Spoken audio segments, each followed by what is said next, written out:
동물생리학 20장 순환계 99쪽 23번하고 24번 하겠습니다. 자, 이 문제는 뭐 꼭 알아야 되는 그런 내용은 아니야. 이것도 마찬가지로 이제 데이터 보고 내가 잘 추론할 수 있는지 문제풀이 정도로 하시면 되겠습니다. 다음은 1회 심장 박동 중 심장 주기 시험 잘 나오죠. 수축기 0.3초, 이완기 0.5초. 이 하나를 우리가 심장 박동 한번, 수축기, 이완기, 심장 주기라고 하죠. 그때 각각의 대동맥과 관상동맥의 혈류량, 관상동맥의 유출 혈류량을 나타낸 것이다. 그래서 좀 베이스를 설명해 드리자면, 좌심실이 수축하면 대동맥으로 피가 나가요. 대동맥을 통해서 온몸으로 피가 나가죠. 근데 대동맥으로 나가자마자 바로 옆으로 빠지는 동맥이 있는데 그게 관상동맥입니다. 코로나리 아터리라고 불러서 부르는데, 왼쪽으로 빠져나가는 애도 있고 오른쪽으로 빠져나가는 좌측 관상동맥과 우측 관상동맥이 있어요. 얘는 어떤 일을 하냐? 심근에 산소와 영양을 공급하는 거죠. 그래서 이 동맥이 막히면 심장 근육에 영양을 공급하지 않기 때문에 심근이 죽죠. 이게 바로 이제 심근경색, 심장마비라고 부르는 겁니다. 근데 왼쪽으로 가는 애들은 주로 이제 좌심방, 좌심실에 산소나 영양을 공급할 거고, 우측으로 가는 관상동맥은 우심방, 우심실의 근육에 영양을 공급하겠죠. 당연히 영양을 공급한 다음에 그들이 모여서 나가는 정맥을 우리가 코로나리 베인, 관상정맥이라고 할 거예요. 이런 해부학적 지식이 있으면 더 잘 보이겠죠. 몰라도 풀 수는 있지만요. 각각 나타난 거야. 첫 번째 그래프는 우리가 이미 공부한 거죠. 외우고 있죠. 1회 심장 박동 동안에 제 파란색으로 점점점점 그린 거는 좌심실의 압력이죠. 이때부터 80, 이때부터 반홀판이 일려서 피가 대동맥으로 나갔다가 여기 콕 이렇게 올라간 요 지점에 반홀판이 닫히죠. 파란색으로 그은 게 좌심실의 압력 변화죠. 그때 좌측 관상동맥으로 피가 잘 흐르냐? 보통 이렇게 많이 짜면 피가 많이 갈 것 같지만 그렇지 않습니다. 아까 심장에서 짠 피가 쭉 관상동맥 바로 갈 것 같지만, 이 관상동맥을 통해서 좌심실로 갈 때 여기서 심근이 수축하기 때문에 관상동맥이 눌려. 그래서 피의 흐름, 혈류량이 감소하는 거예요. 그래서 아주 세게 수축한 요 순간에는 아예 혈류량이 없는 거예요. 근데 우측 관상동맥을 눌러주는 건 우심실인데, 우심실은 폐로 보내는 근육이기 때문에 얘가 좌심실보다 힘이 약해요. 그래서 이 관상동맥을 누르는 정도가 약해서 혈류량을 감소시킨 효과가 우심실이 좌심실보다 작아. 그래서 좌측으로 흐르는 혈류량은 수축기 동안에 더 적고 우측으로 흐르는 혈류량이 더 많은 그래프를 보이게 됩니다. 자, 기억, 좌측 심장 근육을 관류하는 퍼퓨전이라는 말은 뚫고 들어간 이런 뜻이겠죠. 심근 안으로 흐르는 혈류는 대동맥압이 최대일 때 완전히 차단되냐라고 물어봤잖아. 그러면 그냥 데이터 보면 되지. 제가 빨간색으로 표시를 했는데, 대동맥 압력이 최대일 때는 이 빨간색으로 제가 세로로 그은 요 지점이죠. 그럴 때 좌측 관상동맥 흐르는 혈류량은 빵이 아니죠. 한 400, 350 이 정도 되잖아요. 그래서 기억은 틀린 부위가 되겠죠. 자, 니은 수축기 동안에 심근을 관류하는 혈류량은 좌심실이 맞냐, 우심실이 맞냐 이렇게 물어봤죠. 제가 이제 핑크색 하이라이트로 미리 그냥 표시를 좀 해놨는데요.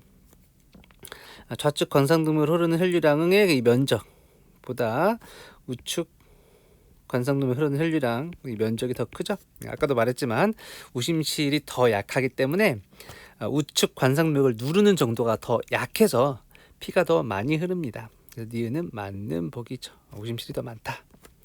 심근을 관류하고 우심방으로 돌아오는 혈류량은 수축기 중반에 가장 많다. 이게 무슨 말이야? 우심방으로 돌아오는 혈류량은 뭘 보면 알 수 있어?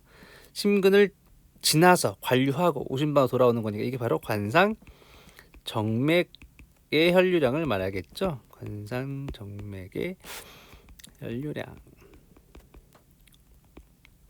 언제 제일 많아? 그냥 그 데이터 해석하면 되지. 수축기 후반에 가장 많죠. 디귿 틀려. 니은만 맞춰서 답은 2번입니다. 끝. 자, 24번은 우리 다음 내일이죠. 내일 같이 보게 될 그 내용인데요.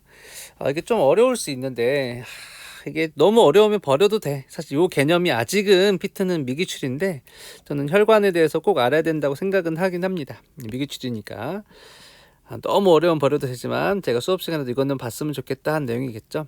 얘는 봤으면 좋겠다. 별표 3개. 다음은 사람의 순환계 조절작용에 대한 자료이다. 다음은 평상시 사람에 측정되는 평균 대동맥압. 이건 꼭 알아야 된다고 했죠. 피트도 기출됐죠. 대동맥압은 최고 혈압과 최저 혈압이 있는데 최저 혈압 플러스 3분의 1 맥압을 우리가 평균 대동맥압이라고 한다. 그거와 심박출량, 말초 혈액유량, 말초 혈류량이겠죠. 말초로 흐르는 조직으로 흐르는 총 혈액량을 말합니다. 말초 저항. 자, 말초 저항은 주로 이제 그 동맥의 수축 이완으로 결정이 되고요. 말초 저항을 증가시킨다라는 말은 동맥이 전반적으로 수축되는 겁니다. 그럼 심장은 똑같이 피를 내보내는데 원래 동맥은 여러 가지인데 한꺼번에 그릴게. 얘네들이 전반적으로 수축하게 되면 동맥이 좁아지기 때문에 사실 우리가 수축 이완의 주 조절은 세동맥에서 하기 때문에 전반적으로 수축하면 이 동맥 쪽에 피가 세동맥 쪽으로 잘 못 가요. 동맥에 대동맥에 있는 피가 많아져. 이걸 우리가 뭐라고 해? 혈압이 증가한다 이렇게 말을 하죠. 그래서 말초 저항을 증가시키는 순간에 그 순간 대조고 내면서 그 순간 그래서 대동맥의 혈압은 높아지고요. 그다음에 저항이 증가하니까 얘를 뚫고 지나가는 혈류량은 순간적으로는 감소하게 됩니다. 그 순간적으로 초기 순간 계속 그러면 안 돼요. 순간 그 지점 A에서 말초 혈류량은 평상시대에 순간적으로는 감소합니다. 조금 지나면 증가하긴 하는데 순간적으로는 감소해요. 직관적으로 이해되지 않아요? 다 똑같다가 갑자기 세동맥을 수축하면 여길 지나가기 힘드니까 그 다음 말초로 흐르는 혈류량은 감소한다. QR이 말초 혈류량이죠. 실제로도 공식 그냥 직관적으로 이해되지 않아요? 말초로 흐르는 혈류량 QR은 저항에 반비례한다. 저항이 커지면 그러니까 저항, 이 동맥을 좀만 매면 그 다음으로 흐르는 혈류량은 감소되겠죠. 근데 이걸 뚫고 지나가게 하는 게 있습니다. 만약에 그거보다 혈압의 증가량이 훨씬 커진다면 대동맥 압력이 커진다면 아무리 얘를 누르려고 해도 얘를 뚫고 나가는 힘이 워낙 세다면 혈류량은 증가하겠지. 그래서 평균 동맥하고는 비례관계에 있다는 겁니다. 그래서 순간적으로 그렇지만 말초 저항이 계속 증가된 상태가 계속되면 이제 교감이 작동할 때를 말하거든요. 교감이 작동하면 총 말초 저항이 증가해. 다음 시간에 여러분들 힘들게 하겠죠. 그냥 외워도 됩니다. 말초 저항은 증가한다.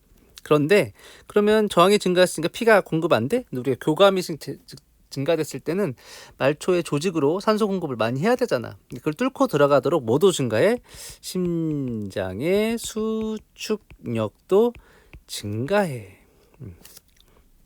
어떤 일이나 심장 빨리 뛰고 세게 뛰는데 또 여기는 좁아져 있어. 그럼 이게 세게 누르니까 빠른 속도로 좁지만 세게 밀어서 빠른 속도로 돌려서 조직으로 총 공급하는 산소량이랑 영양분량은 더 증가를 시키는 거예요. 시점 B가 되면 얘를 뚫고 지나가서 혈류량이 똑같아져야 되기 때문에 시점 B에서 결과적으로 QH 심장에서 나가는 혈류량 심박출량이 QR 조직으로 흐르는 혈류량과 같아져야 됩니다.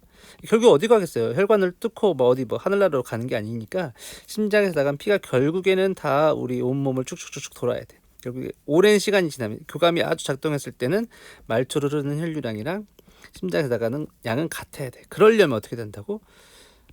PA 평균 동맥압은 증가해야 됩니다. 저항이 증가된 만큼 증가돼서 얘를 뚫고 나가야 돼요. 니은은 틀린 보기. 기억 디귿에서 답은 5번이 됩니다.